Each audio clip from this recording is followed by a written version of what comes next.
अस्सलाम वालेकुम, welcome back to my channel Tarab Khan vlogs. I hope आप सब लोग बिल्कुल ठीक ठाक होंगे। अल्हम्दुलिल्लाह मैं भी बिल्कुल ठीक हूँ। आज जब मैं सोकर उठी ना और सोचने का टाइम आया कि पकाना क्या है और मंगाना क्या है, तो मुझे कुछ समझ ही नहीं आ रही थी। बच्चों की वजह से और हर ऑल्टरनेट डे पर चिकन बन रहा होता है, तो मैंने सोचा कि यार आज थोड़ा चेंज करते हैं। ऐसा करते हैं कि आलू के पराठे बना लेते हैं। अच्छा, आलू के पराठों के लिए जो बैटर है ना, वो मैंने तकरीबन 11 सवा 11 बजे ही रेडी करके फ़्रिज में रख दिया था। लेकिन आलू के पराठे जो होते हैं ना, वो गर्मा गर्म ताज़े ताज़े क्रिस्पी क्रिस्पी ही अच्छे लगते हैं। तो मैंने सोचा कि जैसे ही बच्चे स्कूल से आएंगे ना, तो मैं ताज़े ताज़े बनाकर ही बच्चों को दूंगी।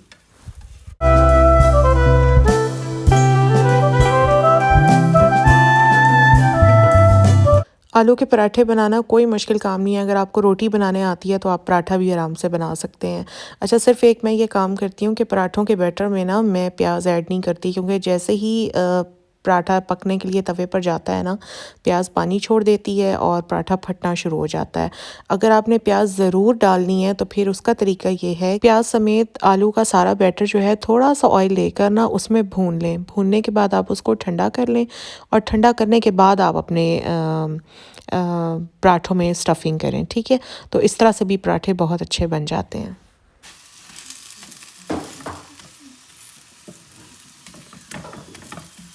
जैसे कि मैंने आप सबको पहले भी अपने कई व्लॉग्स में बताया है कि हमारे एरिया में जहाँ मैं रहती हूँ ना, गैस पूरी नहीं आती। सारा दिन बस हल्की हल्की सी आती रहती है और उसके बाद 10 बजे मुकम्मल तौर पर गायब हो जाती है। तो इस वक्त भी गैस इतनी कम आ रही थी कि मुझे पराठा बनाना बहुत ज़्यादा मुश्किल हो रहा था।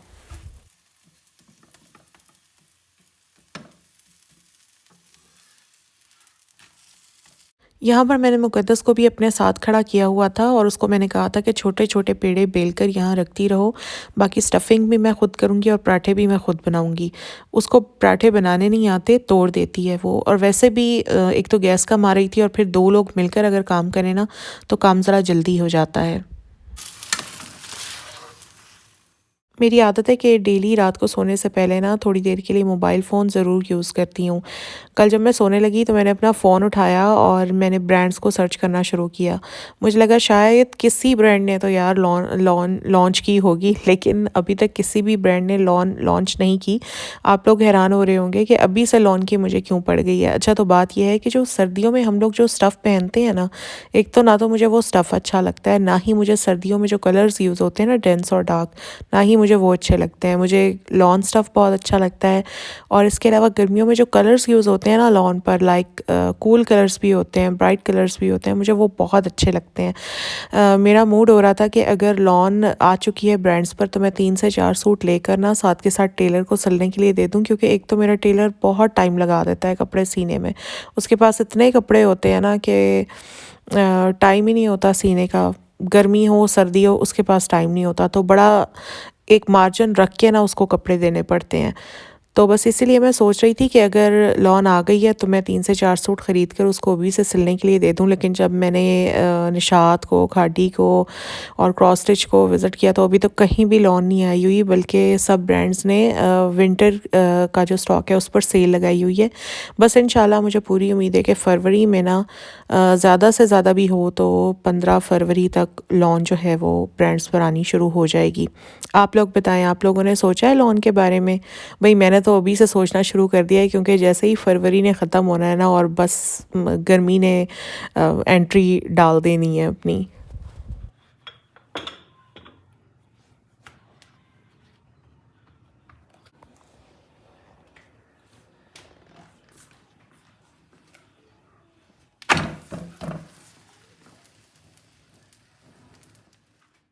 अच्छा, तो सबको खाना खिलाने के बाद और ख़ुद खाने के बाद मैं आई थी अपने बेडरूम में। तरब की आधे से ज़्यादा चीज़ें ना मेरे बेडरूम में होती हैं। ये देखिए यहाँ पर तरब के ये सारे तरब के कपड़े यहाँ पर रखे हुए हैं। ये पिंक सूट मेरा है, ये भी प्रेस ऑन है, और टेडी बेयर भी ये तरब का यहाँ पर रखा हुआ है। तो मैंने सोचा ये सारा कुछ ले जाती हूँ ऊपर और तरब की अलमारी भी साथ के साथ सेट कर आती हूँ।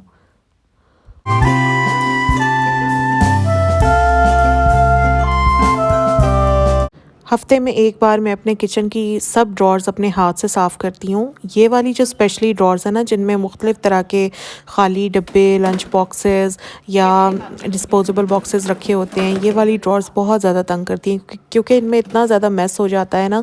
मैंने सोचा आज साथ के साथ ये भी साफ़ कर देती हूँ। पहले मैं सारा सामान बाहर निकालूंगी, ड्रॉर को अच्छी तरह से मैं साफ़ करूँगी और फिर सारा सामान अरेंज करके अभी आपको दिखाती हूँ। चलें, यहाँ पर इतने मैं अपनी ड्रॉर सेट करती हूँ, इतने आप लोगों से कुछ बात कर लेती हूँ। असल में मुझे अपने एक ब्लॉग पर कमेंट आया था कि मैं इस बारे में बात करूँ कि बच्चों को पढ़ाना कैसे चाहिए। अच्छा, तो सबसे पहले तो मैं आप लोगों को ये कहूँगी कि देखें, बच्चों के साथ ना पढ़ाई के मामले में कभी भी सख्ती ना करें। ये तो मेरी सबसे एक इम्पॉर्टेंट टिप है आप लोगों के लिए, क्योंकि जितना आप सख्ती करेंगे ना, उतना ही बच्चा पढ़ाई से दूर भागेगा। कुछ वालिदैन होते हैं जो बच्चों को एक रेस में शामिल कर देते हैं कि तुमने फ़र्स्ट ही आना है, और अगर वो बच्चा फ़र्स्ट नहीं आता तो माएँ, यकीन करें, माँ हो या बाप, अक्सर मैंने ऐसे पेरेंट्स देखे हैं जो अपने बच्चों का जीना मुश्किल कर देते हैं। सबसे गलत बात जो पेरेंट्स करते हैं वो कंपैरिजन होता है, जो वो अपने बच्चे का दूसरे बच्चों के साथ करते हैं कि फ़लाँ बच्चा फ़र्स्ट आया, या फ़लाँ बच्चे ने स्कॉलरशिप लिया है, या फ़लाँ बच्चे ने इतने नंबर लिए हैं, तो तुम क्यों नहीं ले सकते। यार, ज़रूरी तो नहीं है कि आपके बच्चे में भी उतनी ज़हानत हो जितनी उस बच्चे में है, या ज़रूरी तो नहीं है जितना आपका बच्चा लाइक है वैसा दूसरा बच्चा भी हो।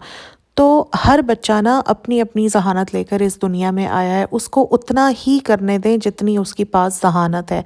अपनी ख्वाहिशात का नाजायज़ बोझ आप अपने बच्चों के कंधों पर ना डालें।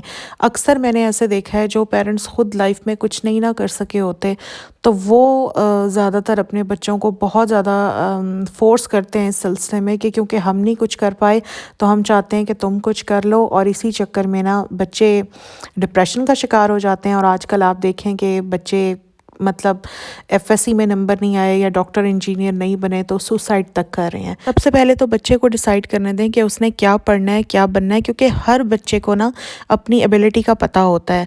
अक्सर मैंने ये देखा है कि कुछ बच्चे नहीं साइंस पढ़ने के काबिल होते, लेकिन वालिदैन ज़बरदस्ती उसको साइंस में करवाते हैं।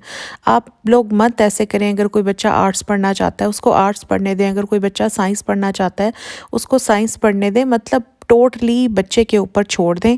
मैंने यही देखा है कि अगर आप बच्चों को उनकी मर्ज़ी के मुताबिक करने देंगे ना, तो बच्चे लाइफ में बहुत अच्छे तरीके से एक्सेल करेंगे। एक और बात कि आप अपने बच्चों को ख़ुद पढ़ाया करें। मैंने देखा है छोटे छोटे से बच्चे होते हैं, नर्सरी में 1 2 3 4 5 में होते हैं, और माएँ ट्यूशनों पर भेज रही होती हैं। यार, क्यों आप लोग ट्यूशन्स पर भेजते हैं? आप लोग सोचें ज़रा कि जितना ज़्यादा खुलूस के साथ आप अपने बच्चे को पढ़ा सकते हैं, क्या कोई और दूसरा पढ़ाएगा? कभी भी नहीं पढ़ाएगा। तो अगर आप ख़ुद पढ़े लिखे हैं ना, तो अपने बच्चों को ख़ुद पढ़ाएं। हाँ, अगर आप पढ़े लिखे नहीं हैं तो फिर आप अपने बच्चों को ट्यूशन पर भेजा करें।